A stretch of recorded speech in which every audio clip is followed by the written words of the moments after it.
Hello and welcome to my YouTube video. I am the Godless Doctor, and this is a YouTube series titled Why I Left Islam. This is part one of that series. It's also the first video on my channel, and as such I would like for it to provide context and background for anyone who stumbles across my content and would like and why I'm saying and doing the things that I'm doing. So first things first, the elephant in the room, the disguise. So I don't think that I'm anyone important. I don't think that if I was to openly reveal my identity and reveal myself as an apostate, that I would be in any physical danger. But I do not want to underestimate the craziness of certain religious people, and I also would like to take the precaution rather than wish that I had taken the precaution. I can always take the mask off, but I can't put it back. So I'm not making this channel for any sort of audience or attention. I don't actually believe that anyone is ever going to even look at my videos, but I am making these videos for myself. Living your faith can be a very isolating and lonely experience, particularly if you live a faith like Islam. And being able to express what is on my mind in a way that is safe, after having held on to it for so long, is in itself therapeutic, and I want to give this form of expression a go. And then when I was going through the process of leaving my faith, I did not know where to turn to. I had a lot of questions, and I found people on YouTube essentially discussing the things that were on my mind from their own perspectives. They were talking about things that I haven't even thought about and found interesting.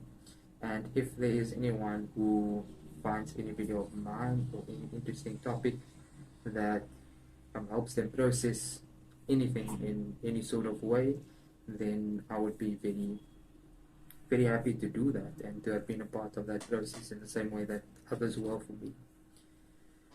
So, onto that background, I am a cisgendered heterosexual Indian male. I live in a secular third world country in the African continent, and like Zakir Naik, I'm a medical doctor. I think those terms stand for themselves. There's not much need to explain or elaborate any of that. I think the secular third world country info is important context and background as to what my situation is if I was to openly come out as an apostate, and also the resources in my environment. So what's more important in my opinion, with regards to background and context of an apostate, is your family background. So my family is actually quite poor, and they are partially practicing Muslims. I think that's the best term to use to describe them. There are certain practices that are definitely not allowed. The eating of pork, the consumption of alcohol, gambling. And then there are certain compulsory Islamic practices that are more easily forgiven if they are violated. For example, wearing of a scarf for female members in my family, and then making prayer 5 times a day. That is something that is more forgiven. It's more things that are done out of laziness, now that I think about it, that is forgiven. As long as you still believe, but you're just a lazy believer, that is fine. As soon as you take that step and actively commit an act of rebellion, like the consumption of pork, you can't accidentally or find yourself in a situation where you are eating pork out of laziness. Once you take an active step against the faith, that is where the line is drawn. So my beliefs, I'm not an agnostic, I'm not a theist, I'm not a deist, I am an atheist. And people throw around those terms, but they use different definitions, or they mean different things when they say those things. So my definition of an atheist is going to be a very typical one that you'd find a lot of other people discussing. I take a passive position on the existence of a deity or a god or a religious belief. So I believe that I'm at a default position, and anyone who claims a faith or religion or God has to actively prove that to me, and I have been unconvinced by the evidences provided to me by those of faith. So I've always had questions from a very young age, and I would pose them to family members, to friends, and to religious leaders or teachers at my Islamic school, and I'd get a similar reaction. A lot of people are very curious, they have questions. I think at some point in their life, everyone has a question regarding their faith. And I think it comes off as very weak if you aren't able to take that criticism or even face a question. So a lot of times my questions, especially given that I was a child at that point in time, is taken as an innocent question. So I was commended for asking questions and I was given an answer. But as a child, you sort of have to accept the answer that's given to you. And you can't question the answer. You can come across the question by yourself, but once you are given the answer, you have to accept the answer. And any further questioning of that answer is taken as, again, a rebellion, and it's frowned upon, in my setting specifically. So I saw that I was actually upsetting a lot of family members and Islamic teachers, and I let my questions lay dormant for some period of time. I rationalized my beliefs at that point in a way that I basically told myself, even if I managed to convince myself that Islam is not true, that I should still believe because there's great utility in faith.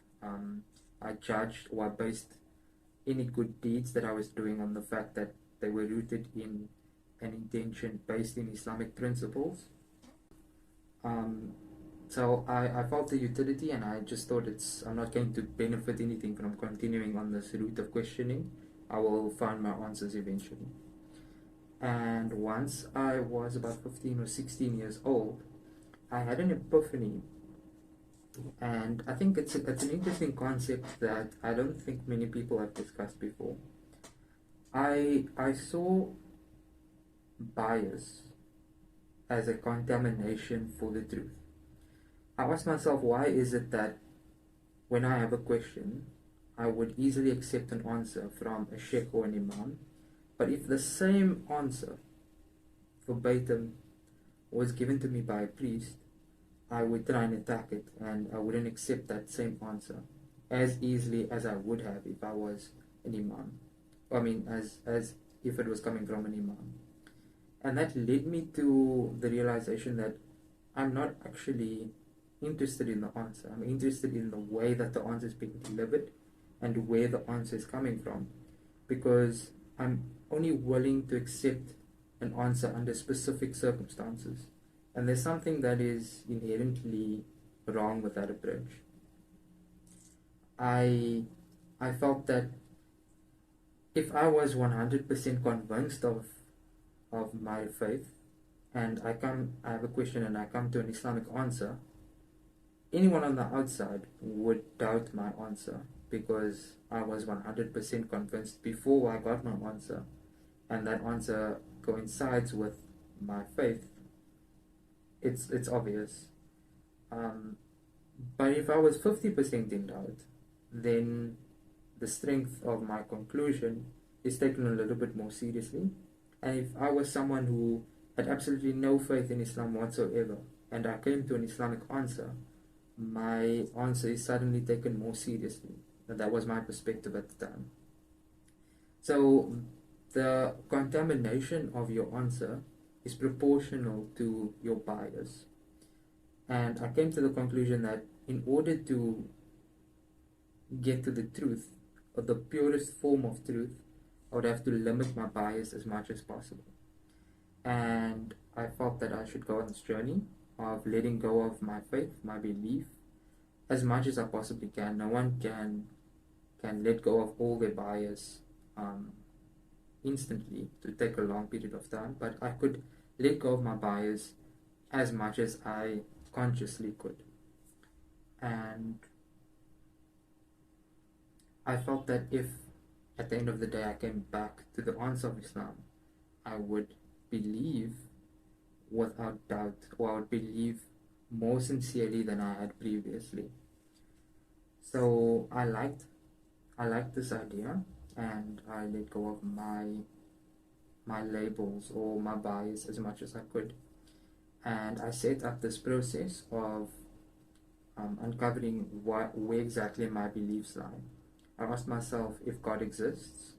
Um, is he in a deistic form, creating the world and then stepping back and letting us to our own devices? Or does he take an active part in his creation? That would make me a theist. If God doesn't exist, then I would be an atheist. I also experimented with the idea of agnosticism, but that is later. And then if I came to the conclusion that I am a theist, I would have to ask myself, is there a set of gods or is it a singular God? If a set, which set? And if a singular God, which God? And then from there I would go into the sects of that particular faith, and I would narrow down my beliefs in that fashion. So on the first question, does God exist? I genuinely, and this is probably some of my bias that I was still holding on to, thought that it would take me a few days, but it's been 10 years and I haven't passed the first question, which is quite funny. I do feel like I've possibly wasted a lot of my time thinking about the other steps once I've crossed this hurdle, but I haven't actually crossed this hurdle. So, does God exist, yes or no? And I think an important um, topic or an important concept or idea is burden of proof. So I do have future video ideas. One of them would include evolution, one of them would include burden of proof. As I'm recording this video, there's currently a war between Palestine and Israel, or the Gaza Strip and Israel, and that is a very religiously motivated conflict. That is something that affects Muslims deeply, and as an ex-Muslim, I have a strange connection to that conflict as well. That's possibly another video that I would touch on in the future. But burden of proof, getting back on track. Burden of proof is something I spent quite some time researching, and ultimately, I think I found Bertrand Russell's idea of the microscopic teapot orbiting between Earth and Mars a compelling argument, and I felt that it is in fact the burden of proof, or the responsibility of the burden of proof relies on those making the claim that God exists to prove his existence, rather than the burden lying on those who are taking a more passive approach, or those who are unconvinced to prove why they are unconvinced. Sorry. So this is part one of the video series. The future of this video series, I will tackle the arguments from a faith perspective on my attempts to convince myself of faith, or my reading of those who are believers and their arguments in attempting to convince me. So I would actually be convinced by some of them, but I think the ultimate difference is that those of faith with their bias would end up accepting that argument and moving on with their life. But those who are unbiased would look at the rebuttal, and I think that is the key difference in my previous questioning and this journey that I was undertaking. Once I was convinced, I didn't settle.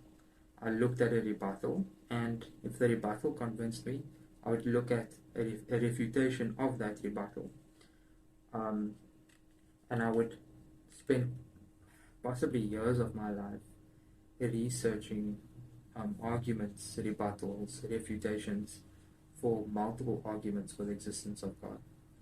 And over a period of time, I've come to the conclusion that my beliefs lie on the passive side, and that the further back or the longer I remained unconvinced of the existence of a deity, the less likely I was to be convinced.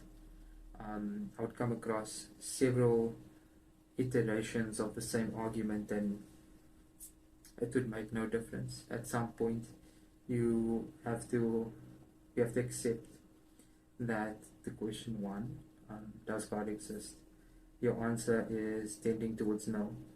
You cannot definitively ever reach a no, but the process that I was going through is what I would expect if God doesn't exist, that I would be unconvinced by the arguments. So that is a brief outline of my background and context as to who I am and the journey that I took that led to my current beliefs. And yeah, I guess that's it. See you in the next one.